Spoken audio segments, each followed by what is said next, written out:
আপনাকে ডাকবে আহলে সুন্নাত সুন্নি জামাত থেকে দূরে করবে, আপনাকে বলবে সুন্নিরা কবর পূজা করে, সুন্নিরা মাজার পূজা করে, সুন্নিরা বিদআত করে।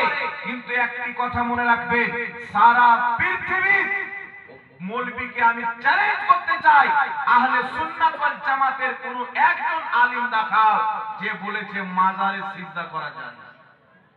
একজন আলিম দেখাও। কিয়ামত হতে পারে কোন মায়ের লাল দেখাতে পারে না, কিয়ামত হবে দেখাতে পারে না। কারণ আমরা মাজার পূজারী নয়, আমরা হচ্ছি মাজার জিয়ারতকারী। সুবহানাল্লাহ সুবহানাল্লাহ। মাজার জিয়ারত করা নবী মুস্তাফার সুন্নাত, মাজার জিয়ারত করা আবু বকর সিদ্দিকের সুন্নাত, মাজার জিয়ারত করা ফারুক আযমের সুন্নাত, মাজার জিয়ারত করা নবী ও সাহাবার সুন্নাত।